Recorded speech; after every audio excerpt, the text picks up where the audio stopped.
ಸೇವೆ ಮಾಡದೇನೆ ಪ್ರಾರ್ಥನೆ ಮಾಡಿದ್ರೆ ಅದಕ್ಕೆ ಪ್ರಯೋಜನ ಇಲ್ಲ. ಕಣ್ಣಿಗೆ ಕಾಣುವ ದೇವರು ಯಾರಿದ್ದಾರೆ ಅಂದ್ರೆ ಜಗತ್ತಿನೊಳಗಡೆ ತಾಯಿ ತಂದೆ ವಿದ್ಯಾ ಕಲಿಸಿದ ಗುರು. ನೋಡಿ, ಮಹಾಭಾರತದ ಚರಿತ್ರೆಯೊಳಗಡೆ ಕೃಷ್ಣ ಪಾಂಡವರನ್ನ ತಲೆ ಕಾಯ್ದ. ನಿಮಗೆಲ್ಲ ನೆನಪಿರ್ಬೇಕು, 101 ಜನ ಕೌರವರಿದ್ರು ಕೂಡ ದಾಯಾದಿಗಳೇ. ಆದ್ರೆ ಕೌರವರಿಗೆ ಜಯ ದೊರಕಲಿಲ್ಲ, ಪಾಂಡವರಿಗೆ ಜಯ ದೊರಕ್ತು. ಕಾರಣ ಏನು ಅಂದ್ರೆ ಅವರು ಒಳ್ಳೆತನವೇ ಅವರನ್ನ ಕಾಪಾಡ್ತು ಅಂತ. ಭಗವಂತನ ಆಶೀರ್ವಾದ ಅವ್ರಿಗೆ ಯಾವತ್ತೂ ಇತ್ತು ಅಂತೇಳಿ.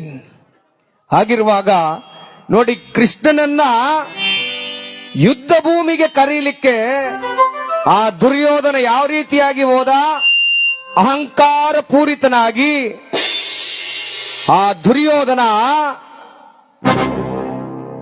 ಕೃಷ್ಣನನ್ನ ಕರೀಲಿಕ್ಕೆ ಹೋದ. ಅವನೊಂದು ಅನುಗ್ರಹ ಸಿಕ್ಬಿಟ್ರೆ ನಾನು ಎಲ್ಲರನ್ನೂ ಸಾಯಿಸಾಕ್ಬಿಡ್ತೀನಿ, ಬಿಡದಾಕ್ಬಿಡ್ತೀನಿ ಅಂತ.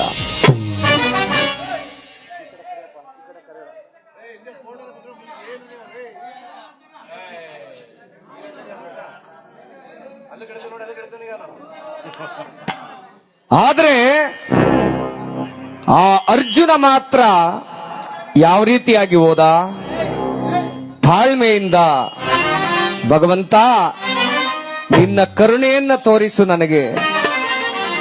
ಆ ಕೌರವರು ಹೇಳಿದಂತೆ ವನವಾಸ ಅಜ್ಞಾತವಾಸವನ್ನೆಲ್ಲ ಮುಗಿಸಿದ್ದೀವಿ, ನಿನ್ನ ದರ್ಶನ ಭಾಗ್ಯವನ್ನ ನೀನು ನೀಡಪ್ಪ ಅಂತೇಳಿ ಹೋಗುವಾಗ ಯಾವ ರೀತಿ ಕೃಷ್ಣನನ್ನ ಬೇಡ್ಕೊಂಡು ಆ ಅರ್ಜುನ ಹೋಗ್ತಾನೆ ಅಂತ ಕೇಳೋಣ.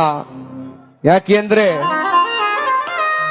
ಅರ್ಜುನ ಕೃಷ್ಣನ ಬಳಿ ಹೋಗಿ ಪಾದದ ಕೆಳಗಡೆ ಕುಳಿತುಕೊಳ್ತಾನೆ.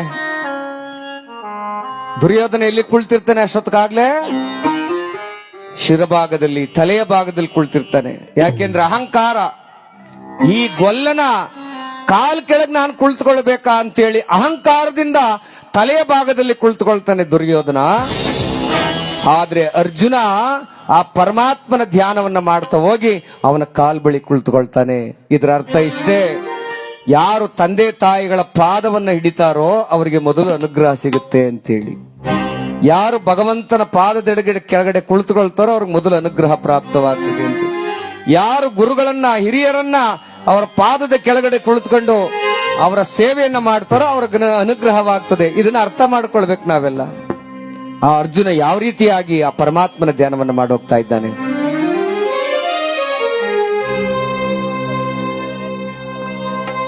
ಏ ಕೃಷ್ಣ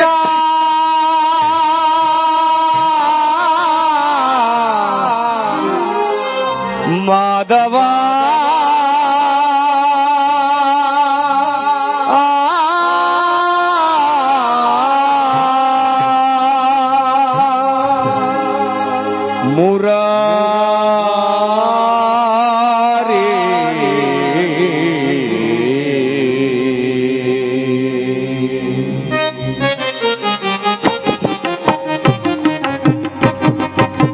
ದರ್ಶನವಾನಿ ತೋರೆಯ ದೇವಾ, ದರ್ಶನವಾನಿ ತೋರೆಯ,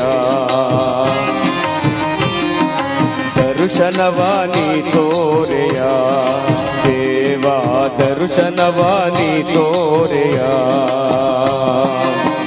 ಪಾಂಡವರೈವರ ಪ್ರಾಣವು ನೀನು,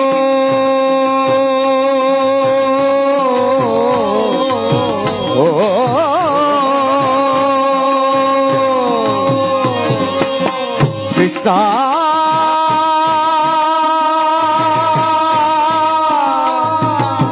ಮಾಧವ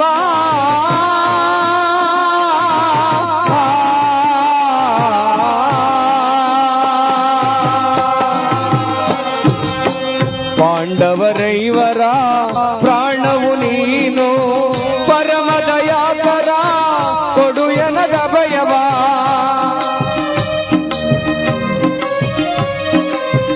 ಪರಮ ದಯಾಕರ ಕೊಡು ಎನಗ ಭಯವ, ಜೀವವು ನೀನೆಂದು ನಂಬಿಹೆನಯ್ಯ.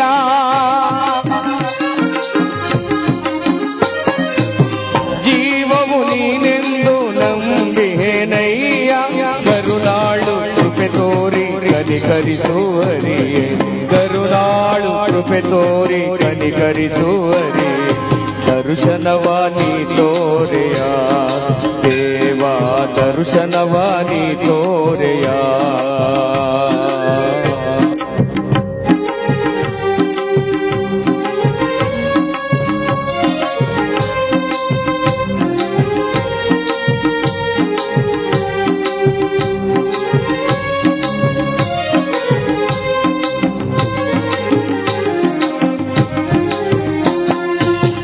ಅರಣ್ಯವಾಸವ ರಾಜ್ಯಾನುಸಾರದಿ ಅರಣ್ಯವಾಸವ ರಾಜ್ಯಾನುಸಾರದಿ ಆನಂದದಿ ನಾವು ಕಳೆದೆವು ದೇವಾ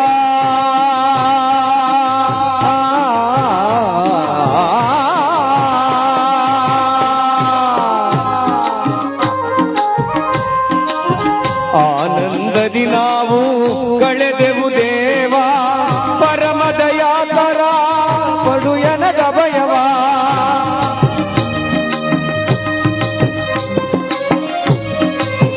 ಪಾಮರರಾದ ಪಾಂಡವರೊಳು ನೀ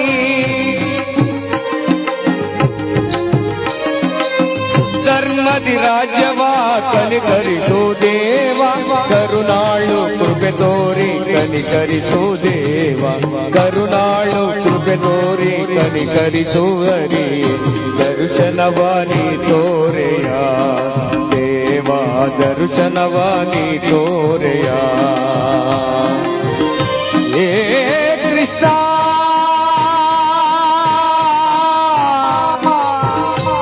ಮಾಧವ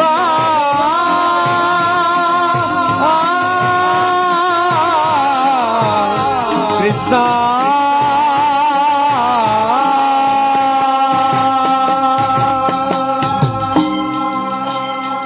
ಪಾದದ ಬಳಿ ಕುಳಿತ ಪರಮಾತ್ಮ ಅವನಿಗೆ ಅನುಗ್ರಹವನ್ನ ತೋರಿದ ಯುದ್ಧದಲ್ಲಿ ಅವನಿಗೆ ಸಾರಥಿಯಾಗಿ ಬಂದ ಅದಕ್ಕೆ ತಾಳ್ಮೆ ಇರುವಂತ ಮನುಷ್ಯ ಯಾವತ್ತೂ ಗೆಲ್ತಾನೆ